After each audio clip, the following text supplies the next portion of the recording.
have us turn our attention to a great cybersecurity panel that our friend Luke van der Linden, the VP of Membership and Marketing at the Retail and Hospitality ISAC, has put together for us. Joining him on stage will be David Todd, Senior Vice President and Chief Information and Security Officer for White Lodging, as well as Chris Armstrong, VP of IT Security and Governance for Lowe's Hotels. And today they'll be talking about the unique cybersecurity issues that the hospitality industry faces. Come on up, Luke, Chris.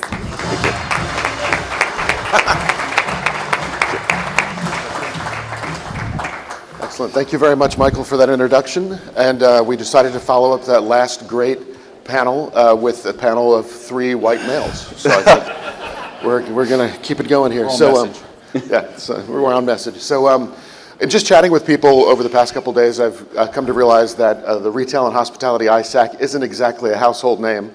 I'll take a couple seconds to let you know who we are and why we're here. The ISAC stands for Information Sharing and Analysis Center, and I focus on the S, sharing.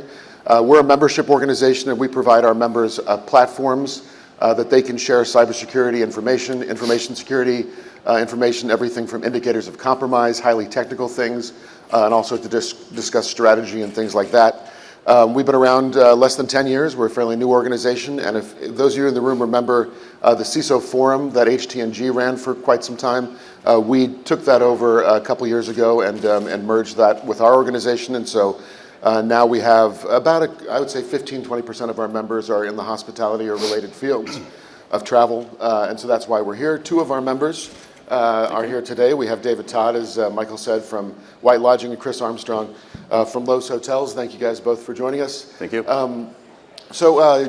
David, you joined White Lodging at kind of an interesting time. Can you give us a little bit of information on how you came to work there? Yeah, I joined really under fire. So, White Lodging suffered 2 credit card security breaches back to back, one in 2013 and one in 2015. White Lodging historically had not had the position of a chief security officer.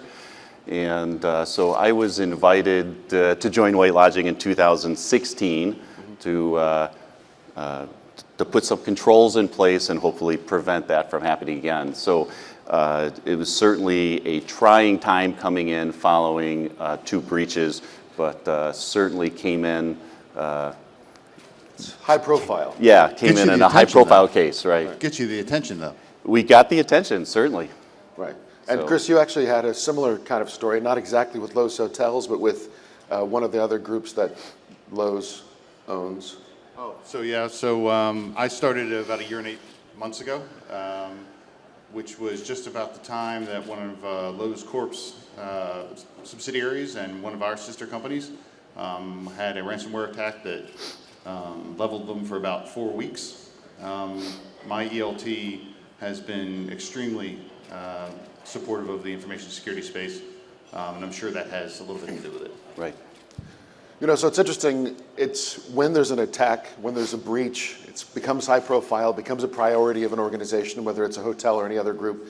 But I was having a conversation with someone yesterday at lunch who said, cybersecurity, it's just kind of a cost center, right? So I think when you're not in a situation where there's a breach, it's a challenge to have that conversation with leadership, isn't it?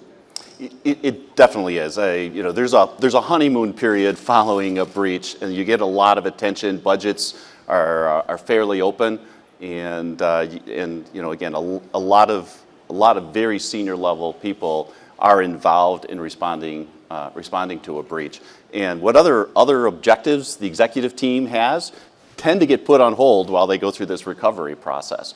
But it truly is a honeymoon period. And even though 2015 doesn't seem too far away, it does become harder and harder as people forget about that breach. Yeah, and we have to fall back to business enablement, right?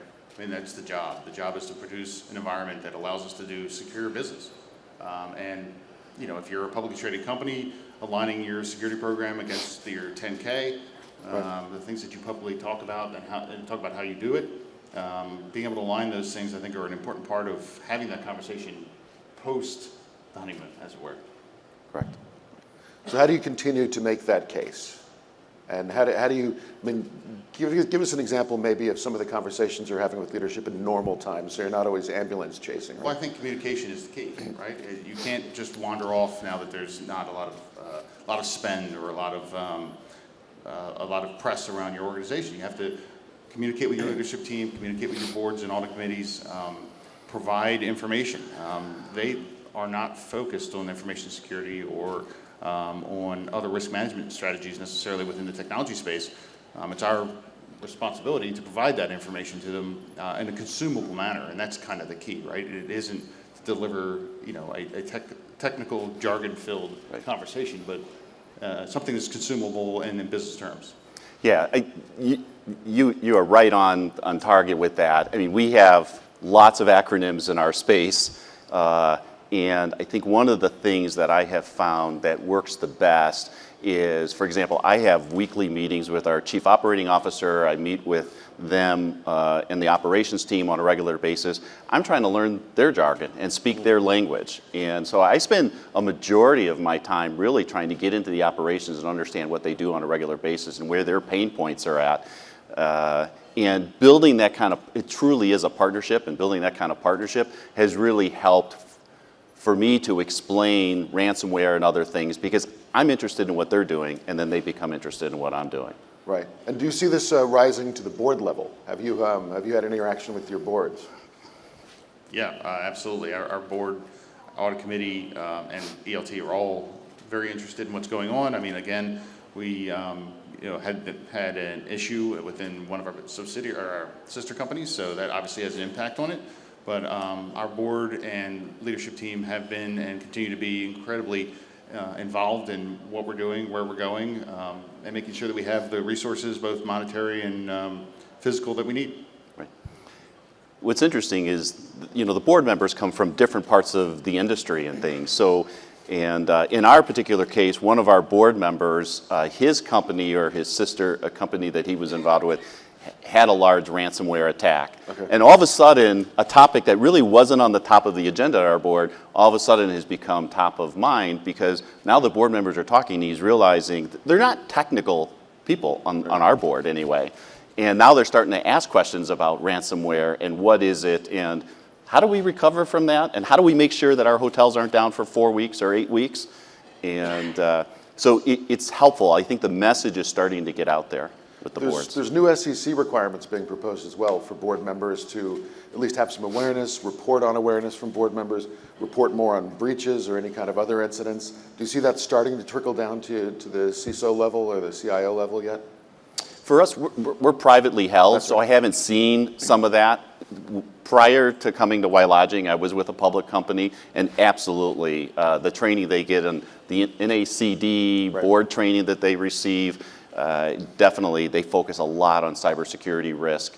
The discussion of risk in general just comes up with the board. They understand that language, and certainly in a publicly traded company, there's a lot of discussion around cybersecurity risk. Yeah, and NACD, the National Association of Corporate Directors, is they've been focused significantly on it for the last 5-6 years. It's certainly a topic that they continue to preach is important for board and senior executive leadership to pay attention to. Right.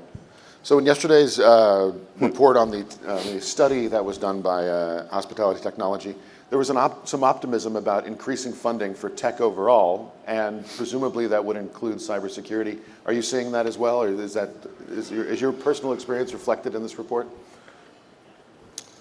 I filled out that survey, and I do see a slight increase in spend, but I think some of it is through other things that we are doing. We have become, and I think in the hospitality industry, way too complex from a technology perspective in our hotels. And so some of the increased dollars that I'm seeing to spend on cybersecurity and other technology initiatives are really related with consolidating and rationalizing our toolkit and be able to consolidate that toolkit, and that is bringing some additional funding to the table. Yeah, that's probably true. And I would also say that insurance drivers are significant for the spend within cybersecurity space. Every year we have to fill out a cyber insurance renewal, and every year they add 3 pages and 250 questions. Right. So we continue to have to grow the environment to meet the new insurance carrier needs and concerns. Yeah, Chris, I remember the first cyber liability insurance form that I filled out probably 10 years ago. It was 1 page long. And 3 multiple choice questions. Yeah, it took me 15 minutes to fill out. Now it's a several day project to complete those applications. And you have to do it every year Every year. for the renewal. And the prices are going up, I imagine. Yes. I did ask for a 3-year renewal, and I was thinking, just so I don't have to do this every year, you just can't get it. They laughed. Yeah, they laughed. Is that because the landscape and the types of attacks that they expect to see and defend against and insure against, they view them as changing, and so if they give you a 3-year renewal, they might be insuring, or at least in their perception, insuring you for something that will not be a threat in 3 years? Speculation. Yeah, I was going to say, I would be speculating. I mean, I think that it is fair to say that the landscape changes consistently. Right. And in their defense, it probably makes sense to not. Right.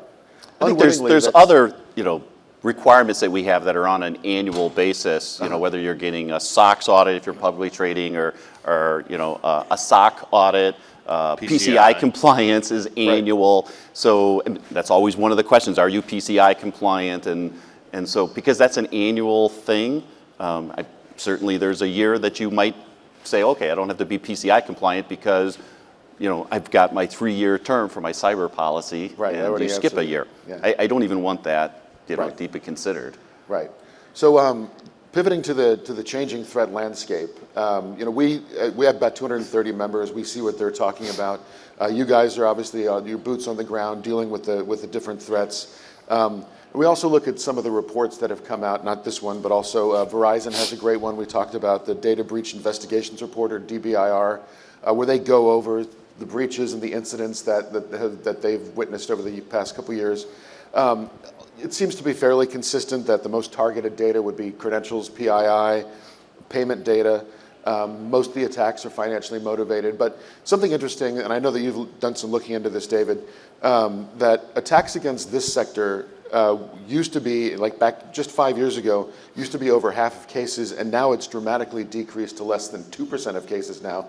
Do you think that's because other targets are more appealing, or hospitality is better defended than it used to be? Can you speculate on what the reasons might be? I think it's a combination. I certainly, going through from a credit card breach in 2015 and knowing some of the controls that we've put in place over the last 5-6 years, certainly we've made it much, much more difficult to capture payment information in our environment. I think one thing that CISOs and security teams have to be really careful about is treating it like a project and saying, I'm done and I'm all fixed. Because every day I come in and there's something new that we're chasing down, and it's a program. It's really a program that's constantly has to evolve. Right. So I would like to give us some credit in the hospitality industry. There was a lot of visibility with many companies besides White Lodging in that 2013 to 17 range, Right. where there are a lot of hospitality, mostly credit card breaches. And so certainly I think we have done a better job protecting credit card information. But I just want to also challenge, and I challenge our executive team, we have a lot of other information in our environments, PII information, social security numbers, and those types of things for our employees that also needs to be protected. Right.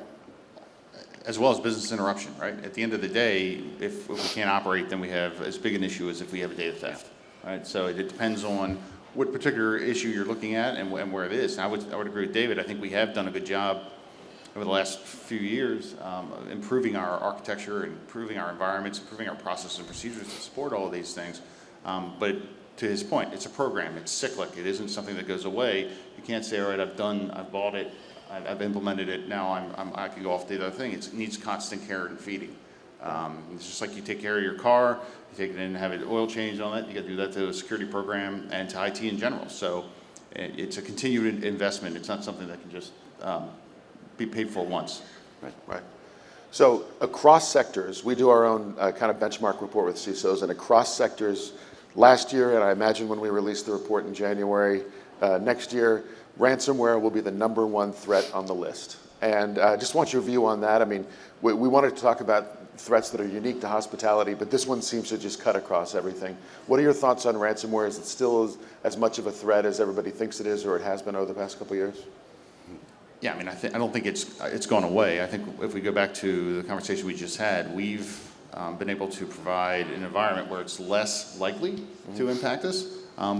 But once it does, it can have significant repercussions, both from a business interruption point of view as well as a data theft. And in a lot of cases, today's ransomware is delivered that way, with both a data theft element as well as a business interruption element. And so we have to continue to improve our processes and consistently manage the infrastructure. And that's one of the biggest challenges. If you look at most of the breaches that have happened, they happen because someone made a mistake at the end of the day. It's not because people don't care. It's not because they're not doing their jobs. But when anything is introduced from a manual point of view, you have to be careful that you're continuing to do it consistently across the board. Agreed. I agree. Ransomware is still something. It's one of those things that keeps me up at night. And you look at our industry over the last couple of years with the pandemic. I mean, we've spent a significant amount of time since 2015 with educating our workforce. Right. Well, and in 2020, our workforce turned upside down. They were furloughed. And then hopefully, over time, we started bringing people back. But I will tell you, 76, at least 60% of our workforce has been with White Lodging for less than a year. Right. So all that training we did since 2015, I'm doing it all over again and retraining. So that's significantly important. There's certain controls, for example, that we count on from a protection control related to ransomware, and one is multi-factor authentication. Mm-hmm.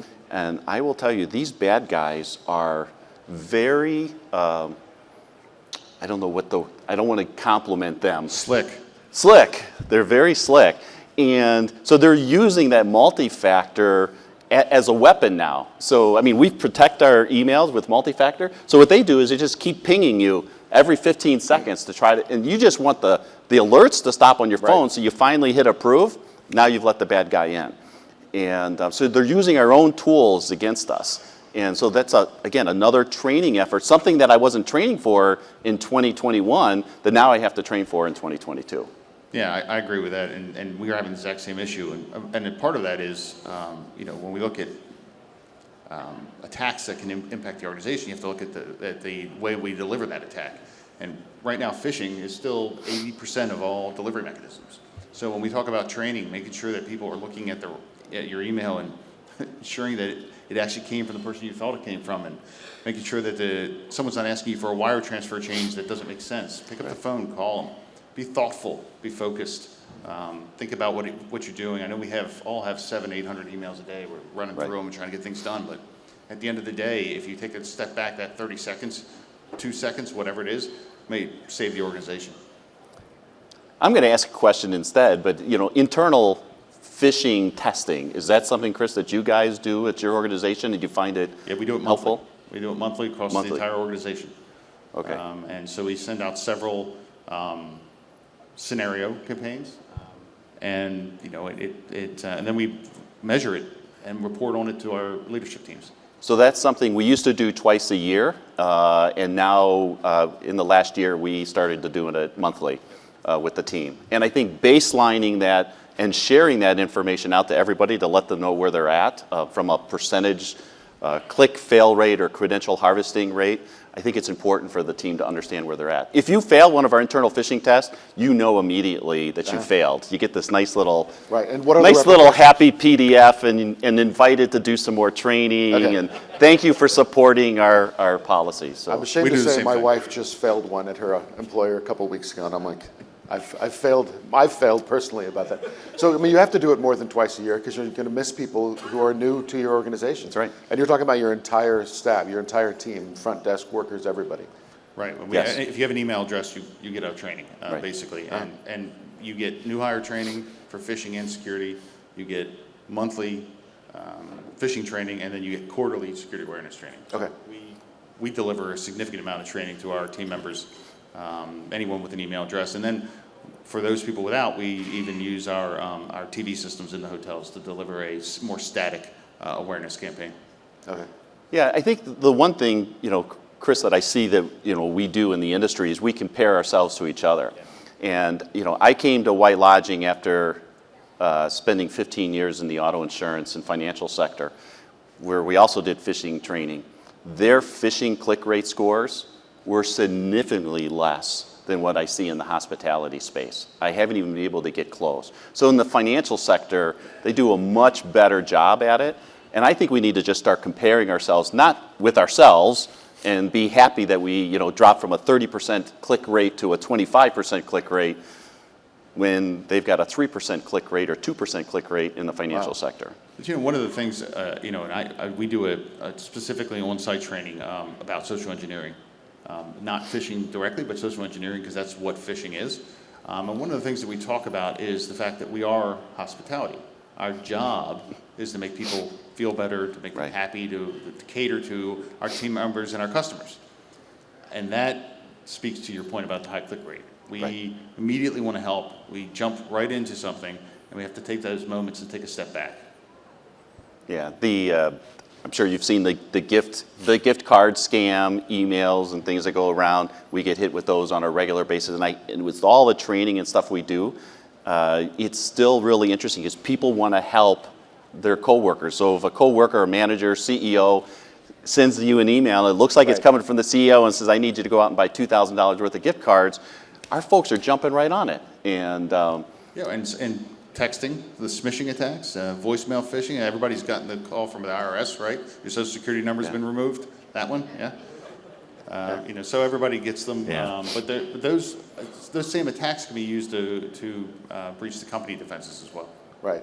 So, you mentioned this is what makes the hospitality industry unique. We're supposed to be out there being hospitable. So let's talk about some of the other things that make this industry unique and how it opens up our properties to different kinds of attack than maybe the financial services industry or even retail. Like, what do you see? So yesterday, again, from this report, we talked about how every hotel is investing in things like mobile check-in and keyless entry into rooms. This is something that hasn't been widely adopted, but everybody's investing in. So what are other kinds of things, those or others, that are opening up hotels to different kinds of threats? So I think one thing that's really challenging in the hospitality space, I don't know about your IT team, but we were on one shift from an IT perspective.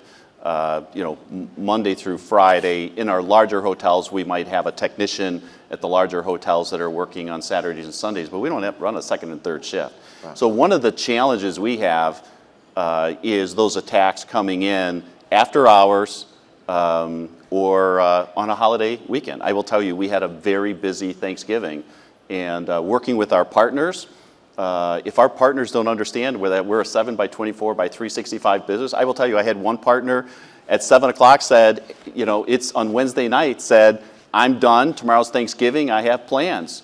I just went crazy. I just didn't understand it. And so that, I think, is one big challenge that we have, is running a 7 by 24 business that Thanksgiving, our hotels are full, and think Christmas Day, New Year's Day, I probably have taken calls on all of those holidays. Right.